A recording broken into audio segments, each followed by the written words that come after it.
The San Francisco 49ers won their first regular season game against the New York Jets 32-19. We talk about the stats from that game, and we look forward to the next game against the Vikings in this edition of 49ers Uncovered.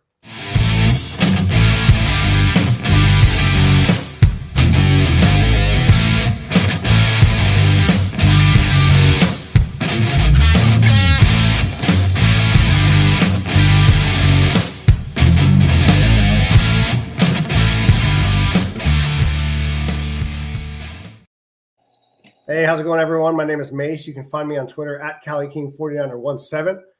Is with me, as always, on 49ers Uncovered, my co-host, Chris. How you doing, brother? I'm doing good. How are you?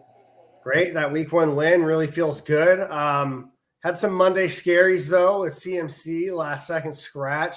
Wasn't feeling it. So Shanahan did say, though, that if it was a playoff game, he would have went in. What are your thoughts on that? Yeah, I mean, it's normally not good to have him out there, but JP Mason going all the way back to training camp has been a stud. So, you know, if you're going to have somebody fill in for CMC, he's the one that's going to do it. Yeah, for sure.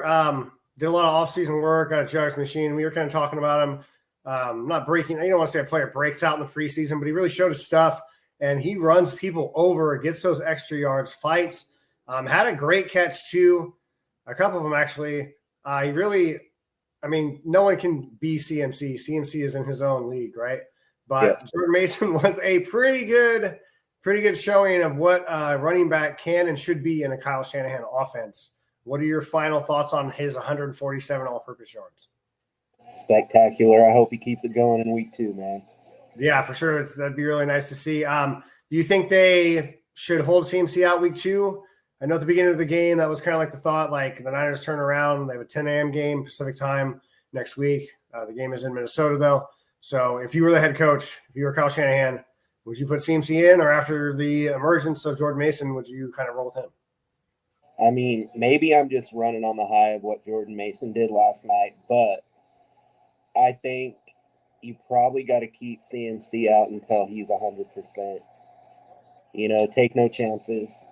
Yeah, no, I agree with that as well. Bring him back, kind of fake it till we make it, I guess you could say. The starters for the offense for the 49ers, Brandon Aiyuk was in there. Trent Williams, Aaron Banks, Brendel, Pooney, who had a really good showing. McKivitz, not so much. Kittle, Samuel, Purdy, Juszczyk, and Jordan Mason. On the defensive side of the ball, Bosa, Collins, Hargrave, Floyd were your fronts. Campbell, Warner, and Flanagan fouls at the third linebacker. Ward, Lenore, Odom, and Brown. And then we saw a little bit of Yadam, but Yadam did not officially start. We'll talk about the scoring plays. Moody had 6 field goals, and Deebo Samuel had a 2-yard touchdown run. Jordan Mason had a 5-yard touchdown run. What is that kind of how you envision the backfield going for the Niners? We didn't see, I think Garendo was in for like a play or 2. Yeah. So do you think Samuel's the RB2 going forward, or what do we think about that? Possibly. I mean, it's hard to say what they're going to do on that from game to game. But, yeah, with Jordan Mason in there, you're not going to need much behind him probably. Yeah. Also, Trent Williams did have a couple little mental stuff, but he had a fairly good game overall. He also had to go into the locker room and scared everyone for a minute. Not really sure why he ran in there, but he ended up just needing an IV, came back and finished the game out. What are your thoughts on the line? Not too bad. McKivitz did have a couple little things that went wrong. I think he had a penalty, or was it 2? It was 1 or 2. He was, he didn't have his best, or maybe that was his best showing. Who knows? Yes. So the best pass blocking grade for PFF was actually Jordan Mason. Number 2 was Burford, and then Pooney, and then Trent Williams. But all of the Niners starters, aside from Banks, had a 70% or higher. Banks had a 57%. So no sacks allowed. Let's see, 2 pressures from Brendel, 2 from McKivitz. I kind of feel like if you put the line down and you actually look at it, analyze it, that's kind of where you would think that the pressures would be coming from. Pooney had 1 pressure as well, but to come out as a 3rd-round pick and just be, the sack streak continues, or the anti-sack streak continues here to say. You got anything else on that line?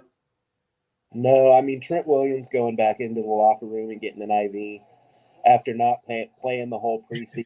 You kind of got to give him a little bit of a break. He'll get his stamina. Yeah, no, it was just more scary than anything. I'm just like, wait, they're not saying anything. Why is he like, he's jogging, he looks fine. Of course he does. Calm down, guys. Okay, so before the game, we text each other and we're kind of asking each other what our keys to the victory were.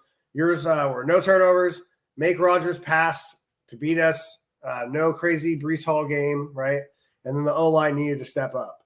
Do you think that they hit your keys to victory? Yeah, I think so. I think they did a pretty good job at those. Yeah, they definitely. I guess you can't. I don't want to say they stopped Breece Hall. They put a nice damper on him. It was the first game. He did get a score in the beginning, but not really much after that. My key points to the victory were whoever's O-line was going to hold up the most was going to be successful, and I think that was true. Lighten CMC's load and spread out the ball. Well, spoiler alert, CMC didn't get the ball, but a lot of other people did, and Jordan Mason showed out, so that one I guess doesn't really count. And then no big plays from Rodgers and company, and I feel like the Niners really put a lid on that as well. Going over to the defensive side of the ball, Lenore was targeted 10 times. That's pretty crazy, but he's the reason why we got that interception, right? He had the tip ball that ended up going over to Flanagan Fowles. What are your thoughts on that? Do you think Lenore is here to stay? Do you think he's going to be tested a lot more throughout the year? Or do you think people are going to look at what he did up against Aaron Rodgers and go, well, maybe we need to start targeting the linebackers? Yeah, I mean, they might test him, but I personally think he's good enough to pass the test. Yeah, no, he did really well. I know before I thought that I had mentioned that Yadin was going to be more of an outside guy and then Lenore's going to be in the slot, but Lenore's looking like he's going to be everywhere regardless. Yeah. Okay, so Rodgers went 13 for 21, 167 yards, 1 touchdown, 1 pick. He was sacked 1 time. Jets total for 68 rushing yards, and it was 16 attempts, 54 yards, and 1 touchdown in the beginning of the game for Hall, which is really good for the Niners defense. Alan Lazard was the leading Jets wide receiver who caught 6 of 9 targets for 89 yards and 2 touchdowns. What year is it, right? One of those was from Tyrod Taylor because Aaron Rodgers didn't finish out the game. I think with the last 1 or 2 drives, Aaron Rodgers was just like, no thanks, like 4 minutes left or something. Yeah, the offensive line on PFF, they had a 96.12 pass block win rate, which is insanely good. We'll look at the final defensive stats for the Jets. Adams, safety, had a sack and 12 combined tackles. Mosley had 9 tackles. He was kind of in and out of the game. He got injured for a second. I think it was his hand or his wrist. Came back in. Williams had 6 tackles. Nothing too crazy. A couple pass defenses from the defensive backs. Actually, Williams had 1 as well. For the Niners, Fred Warner was everywhere, all over the field. 7 combined tackles. He had that forced fumble where he pretty much punched the ball out of Breece Hall's hand. That was a really just phenomenal, classic Fred Warner, legendary play, man. His side mate, Campbell, had 5 tackles as well. The only sack in the game actually came from Leonard Floyd on the outside, and Bosa had 5 pressures. Do you want to talk about this defense anymore? No, overall it was solid, man. They were flying all over the field. Yeah. So Warner did have the fumble, and then we talked about the interception by Flanagan Fowles, who played, I want to say, 44% of snaps. Only 6 defensive players played in 100% of snaps, and that's Odom, which was surprising for me, but he showed out. He did his job. He did really well. Him and Brown both played 100%, and they were, I think one had 14 snaps in the box, and one had 13, or one had 11, or one had 12, something like that. But it was nice to see them going back and forth, being interchangeable. Not so much for my fantasy team because I did start Tyler Brown and expected him to have a big week. Excuse me. Lenore, Warner, Campbell, and Ward all played in 100%. You got any thoughts on those guys? I like it, man. I mean, it was solid. We'll see what happens in week 2, but I was very impressed by all of those guys, actually. Yeah, and honestly, I think Bosa could have had a sack or 2, but he was getting held by his throat on a couple plays. One time he tried to spin, and dude wrapped him up and was like literally in a reverse chokehold. Literally, which was insane. He played in 48 plays, which is 94% of snaps as well. Players who didn't play offense for us in week 1. Cowing, well, not just offense, sorry, both sides. Cowing, Rocky Sin, Taylor Bethune, Renardo Green, second-round pick, Mustafa, and Robinson, but Robinson did have a lot of special teams plays. You got anything on those guys? the one that surprised me was Rocky Sin. I've kind of, since they picked him up, always expected him to rotate in and out. But that didn't happen. I don't know if we'll see that in week 2, but we'll see. Yeah, so we had a lot of high hopes for these rookies, especially as they went through preseason. They'll probably come in midseason, be certain spots. Obviously, they're all special teams hitters, so that's good to see that we have a youth movement there and kind of can incorporate them into the game. But I think the biggest, not surprise, but like the biggest thing for us was having someone be able to step in for Hufanga, and Odom has done a phenomenal job in that. Let's see here. Okay, so real quick, we both play fantasy. I write for RPO Football and do rankings at Fantasy Pros, so I just want to touch on the top fantasy performers, and these are all from points from Fantasy Pros as well, half-point PPR. Our boy Jake Moody was the leader of the game. He had 26 fantasy points. Stellar, amazing game. Doinked one off the cross right. Oh my God, I can't talk right now. Bumped one off the cross and it ended up going in. So that was really cool to see. JP Mason, 21.2 fantasy points. Wide receiver / running back, I guess, again. Deebo Samuel with 13.7 points. And Brock Purdy only had 10.3, but he really didn't have to do much because the game kind of was, I don't know, he just kind of had to manage it, right? And that's what he does best. So for the defensive side, Fred Warner, 13 points. He had the forced fumble at 7 combined. Leonard Floyd with a sack and some tackles. Flanagan fouls, the interception, and a couple tackles. And Nick Bosa had 5 pressures, but only some eyes 2.3 fantasy points. I wouldn't say don't panic if you play IDP and you have Bosa. That's just kind of the nature of the beast. He'll have a couple multi-sack games, and he'll have a couple where he doesn't get much. But he's the number one target for defenses when they're looking at their pass and run, I think, outside of Fred Warner, obviously. So, yeah. Okay. So we'll move on to injuries here. How long should the Niners keep CMC out? I'm going to say until he's 100%. The way JP Mason's running, there's no reason to rush him back. I mean, I know he's a top player in the NFL, but if JP Mason keeps running like he is, don't rush him back. Yeah. Do you think our linebacker room is good without Dre Greenlaw right now? Are you worried about it at all? Not too worried. Obviously, he is a step up from what they have. So it will be a welcomed thing to get him back, but, I'm not too worried. Yeah, Flanagan fouls actually, he has a really good the way that he kind of reads the defense and goes and gets into the backfield. He's super good at that. It's just finishing that play or taking that right angle at the last minute. Last night, I think twice, Breece Hall kind of got him, broke him off one time, and another time he just flat out missed a tackle. So you got to finish those plays. But that'll be Greenlaw out there in a couple of weeks doing that with Campbell and Warner. And as we said before, that is going to be a scary sight for opposing offenses. Okay, so on IR, Clea Davis, defensive tackle, Drake Jackson still, and then Ambry Thomas with a forearm. Ricky Pearsall was shot in the chest, so he's not going to be able to play until at least October 6th. He's on the NFI list. Let's see. I just said, Drake Greenlaw as well with the Achilles, not going to be back till at least October 6th. Joshua Dobbs was out just because he was a third rotational quarterback. Darrell Luther was out as well. Coach's decision. CMC with a calf injury, as we stated. D. Winter still has the ankle injury, so he was out. Hufanga might come back next week. Who knows? Do you think Hufanga should come back next week, or are we okay with what we got there? I doubt that he will. That's just my gut feeling. Yeah. So is it concerning for you with Mustafa, with both those safeties getting 100% of time, and then the Niners rotating more, Yadam in the slot, than bringing in another defensive back? Do you think Odom stays in the game when Hufanga comes back, or do you think that it's just going to be 100% for him and Brown?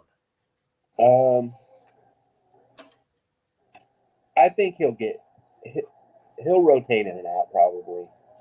Yeah, I mean, right, like 30-40% of snaps maybe on certain packages in certain weeks. But I don't think he'll have like a full-on drop-off to like 0 and just be a full-time special teams guy again. I think he's playing well enough and he's kind of grasped the defense enough. He's been there long enough to show that he's just, I mean, obviously he's more than just a special teams guy.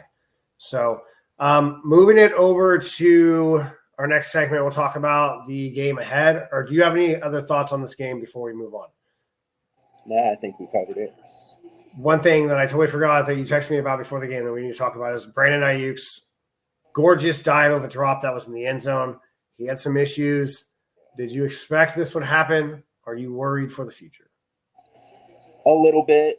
It's always kind of shocking to see it happen with the player Brandon Aiyuk, but when you've been out, you know, he's been holding out for months, so didn't really see the field, so you kind of got to expect it. Yeah, Aiyuk and Trent Williams both kind of felt the suck for a minute, right? But they definitely, I think, pending the circumstances of them not playing or whatever, I think they did all right. But as Brandon Aiyuk being paid, you know, you want to be paid like he was a top 5, top 10, top 20 guy. Top 10 guys at the wide receiver position make that catch. Yeah. Purdy is getting paid not enough to be throwing dimes like that. For Brandon Aiyuk to be getting 30 a year and dropping it. So hopefully that can switch up. And I feel like in the post-game presser, or not the presser, they're kind of asking him next to his locker, I think. And he was kind of like, yeah, I definitely should have caught that. Right? So, okay, we'll move forward to this game in Minnesota. The Vikings won last week. It was against the Giants, but they put it on them pretty heavily. What do you think about the Minnesota beating the Giants 28-6 last week? And do you think they're going to be a good matchup for the Niners? I mean, it was a good showing, but the New York Giants are not, you know, one of the best teams in the NFL. They've struggled for quite some time. Yeah, no, for sure. They're like them and the Panthers are probably going to be in the running for the worst team in the NFL, or at least they definitely have a bid for it after week 1. I believe so. Okay, so Sam Darnold revenge game this week, maybe. Hopefully not. I don't really think so. But he did go 19 for 24, 208 yards, 2 touchdowns, 1 interception. Their key players on offense, obviously Justin Jefferson, Jordan Addison. They have Jones at running back, Van Ginkel, Metellus, Cashman, Pace, Harrison Smith, and Cam Bynum on defense. So they do have some good players. It was really, I think, the preseason questions were, is Sam Darnold a QB1? And J.J. McCarthy is out for the year, correct? Yeah. Okay, so let's take a look at the Minnesota Vikings injury report. So the only person that's on the report right now that I'm seeing that is questionable and not on IR is Jordan Addison for his ankle. Got an injury in week 1. They've got Blackman, who's a corner. He's out for the year. TJ Hawkinson's going to be out for a couple weeks as he's on the PUP for the ACL, MCL injury. JJ McCarthy for his knee meniscus out for the year. And then defensive end Murphy and corner Thompson. Yeah. So nothing too crazy there. Do you think that the lack of – all right, if Jordan Addison can't play, do you think that really hinders their offense at all for Sam Darnold? I think what we saw from Sam Darnold last week is probably about as good as you're ever going to get from Sam Darnold. Not trying to be a guy, but I think that's just a reality. Yeah. So that's the good news for the 49ers. Yeah, for sure. They got probably some good tape on them.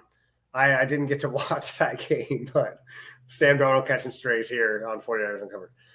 Okay, so the players that played the most on the field were the safeties, Cameron Bynum, Harrison Smith, Josh Metellus for Minnesota. So that's showing that they keep a lot of secondary guys on the field. Blake Cashman is their primary linebacker that wears the green dots. He had 5 tackles and was targeted 5 times in the pass game last week. Josh Metellus, a strong safety, was targeted 9 times. Brian Murphy Jr., outside corner, targeted 8 times and gave up 6 receptions, if my mouse would work here. None of them, though, gave up a touchdown. And I'm not sure if that's because of them or that's because of Daniel Jones. Daniel Jones did throw a touchdown, though, to a player on the Vikings. Van Ginkel was one of 2 pick sixes that week. I don't know if you saw that play. It was on a screen. Literally, Van Kegel got a great jump, went outside, kind of went to assess the play, and the ball's like right there. He just grabbed it. I think it was like a 5 or 7 yard touchdown because the Giants were so backed up. At least it was inside of the 20. It was pretty bad. But with that said, on offense, Minnesota was only 3 for 10 on third down. They had two turnovers and 4 punts. They didn't kick a field goal all game. Are you surprised that Sam Darnold is having trouble converting on third down? Not really, no. I think that it's going to be a lot harder to convert on third down against the Niners. So that's kind of like a glimmer of hope there. Maybe something they can take in. Not a lot was working for them on third down against one of not the best teams in the NFL. Though they do have a pretty good pass rush between Thibodeau and Burns. The Giants do, I'm sorry. So Thibodeau disappeared though, but that's just the IDP and me talking here. Okay, so let's see. Yeah, they run primarily one linebacker sets. Ivan Pace Jr. is the secondary linebacker in Minnesota. He played 55% of snaps in week 1. What do you think the keys to victory should be for the Niners in this matchup in Minnesota? I think basically do what they did in week 1. Jordan Mason. I think that's got a high percentage chance of working. Yeah. Yeah. Okay. I think the big key here is going to be exactly do what we did last week. Don't show off too much of the playbook if we don't have to. Do you think that the Niners should open up with another secondary running back? Do you think we bring up someone from the practice squad? Are we going to sign someone? Is Garendo the real deal? What is the move here? Because I feel like putting Deebo Samuel back there, though he is nasty, you don't want to put him out there consecutive weeks and do it and give the looks. You want to keep that guy as high or as close to 100% as you can. And it's a long season. Yeah. I'm not sure what they're going to do. They still have Patrick Taylor on the depth chart and Garendo. Mm-hmm. It looks like Patrick Taylor is listed higher on the depth chart right now. Okay. From what I've seen. But, yeah. He had a pretty good last game in the preseason. Yeah. So I'm looking at the Giants' defensive backs last week, and outside corner Banks was targeted 5 times. Secondary middle linebacker, LB2 Muasu, I probably butchered his name, Darius. He was targeted 3 times. Slot corner was targeted twice, as well as a bunch of other players. I think the Giants just got kind of rolled over, and I don't really know if we could look at that and take anything with it. It's such a small sample size, but to know that at least the outside cornerback was tested in that offense, that probably comes from Justin Jefferson. What do you think the Niners have to do to kind of put a lid on that man's game? Because he is the best, if not one of the top 3 wide receivers in the league. Depending on who he is. It's hard to say that you could really put a lid on his game, but, double teaming, that's about it. Right. Yeah, you got to do that and just kind of hope that the Niners front guys can set the edge and contain Jones, because we've seen Jones kind of go off in the past when he's a Packer. He's got that ability to just rush for 4 touchdowns out of nowhere, right? Yeah. So you got to put a lid on that guy as well. I think the key to the game, though, is going to be getting to Darnold, making him see those ghosts and kind of making him feel like he cannot beat the Niners, because that is a hard thing to do, especially with that defense. Your final thoughts, how big was the week 1 win? Did the Niners get any momentum? And what is your outlook for week 2? It was a big win, Most people came into that game knowing that the Jets were very solid on defense. And, their offense isn't bad either. But, yeah. Yeah. How great would it be to start off 2-0? Oh, it'd be nice. And I think they're going to do it. I would hope so as well. We just got to stay away from the trap game. But I think coming away from week 1, we saw something that maybe we haven't seen from the Niners in a while. Not a while, but you have a player like CMC who is the best in the league at his position. And you have a guy, Jordan Mason, who kind of struggled last year a little bit, not really sure about him. And he comes in, he almost puts up 150 all purpose. On top of the line, we had the worst of Aiyuk, I think, that we've seen in a while. last night, and Trent Williams, though he played well, he was still a little rusty. McKivitz didn't play that great either, and Brock Purdy kind of had to find himself. So I think getting away with a win as big as we did like that was really good. Got some of the cobwebs off, but it's time to roll. I guess a somewhat shortened week. So if the Niners can do that with the backup running back still, that'll be good to go. Do the Niners change their game plan at all, or do you think they should just roll out the same exact way? Yeah, I don't think they do. You don't change success.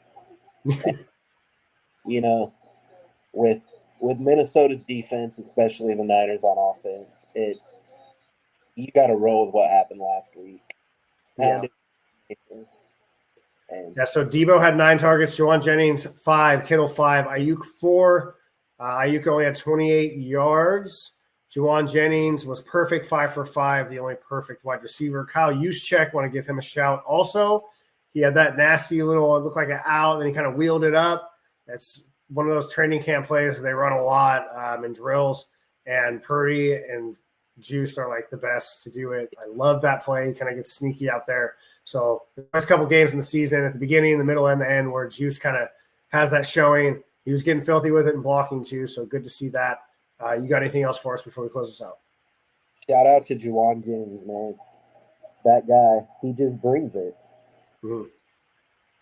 Yeah, third and Juwan, he got hurt, brushed it off, came back in, was a stud. Great big target, man. That guy can do it all. I'm Mase. That's Chris. We'll see you next time on 49ers Uncovered. Thanks for stopping by.